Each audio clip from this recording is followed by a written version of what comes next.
Welcome back to Contemporary Events Info, the channel where we take a deep dive into the big questions of modern India. India is urbanizing at an unprecedented rate. Our cities are bursting at the seams, and the government is pushing for more urban expansion. But what's the cost? In the race to build megacities, have we forgotten the rural heartland? And is urbanization really the answer to India's future, or is it just a trap that's squeezing the soul out of our country?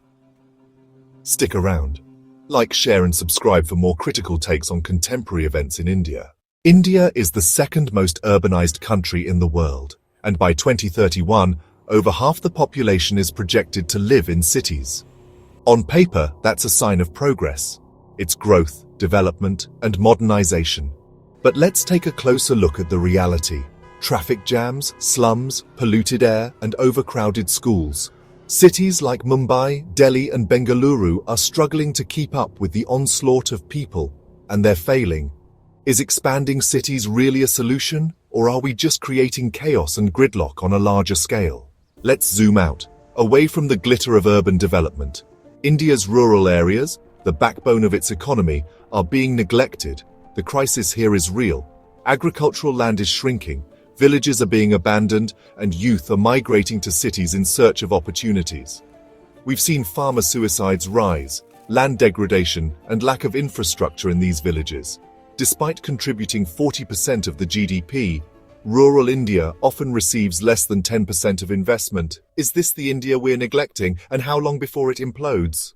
The government is pushing for more urban centers, creating smart cities, building megacities. But who are these cities being built for? Is it for the masses living in overcrowded conditions, or for the corporates who want to profit from real estate? We've already seen how the real estate boom has created an elite bubble, pushing low-income families further into the marginalized spaces of society. Affordable housing, not a priority. Job opportunities, often concentrated in already developed cities. Public services, they're barely keeping up. Is this urbanization just a cover for corporate greed, or is it really about improving the lives of all Indians? What if India shifted its focus back to rural development? Invest in agriculture, renew traditional farming methods, and create job opportunities in rural industries. Develop local infrastructure, roads, schools, healthcare, internet access. Why are young farmers being forced to abandon agriculture, while big cities are drowning in migrants? Why can't we build a thriving rural economy too? Imagine if villages were empowered with modern tools, technology, and opportunities. Could India truly become a dual economy where cities and rural areas thrive together? Urbanization isn't just about infrastructure or economics. It's about culture. When entire villages are deserted, we lose centuries of culture, traditions, and heritage.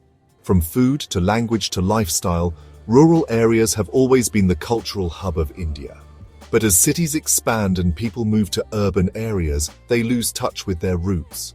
Rural India is not just an economic asset, it's an emotional, cultural asset. Is this disappearing faster than we realize? What if India found a balance? Urbanization should not come at the expense of rural India. Instead of focusing all attention on expanding cities, what if we looked at ways to make both cities and villages thrive? Smart villages, empowered with technology, education, and employment, can help ease the migration pressure on cities. We need a new vision for India's growth. One where the cities and the villages are both vital, growing parts of the same national ecosystem. Is India ready for a future where both cities and rural areas can flourish together? Can we build cities that work for everyone while also bringing back life to our villages? It's a tough challenge, but not impossible. With proper policies, smart investment, and public awareness, India can find a path that honors both urban and rural futures. We need to ask ourselves, what kind of India do we want to build? This is Contemporary Events Info, and today we've explored a crucial dilemma. Should India continue its unchecked urban expansion, or should we prioritize rebuilding our rural heartland? Like, share, and subscribe, and let us know what you think. Should we build megacities or revive rural India? Drop your thoughts in the comments below. Thanks for watching, and don't forget to hit the bell icon for more updates.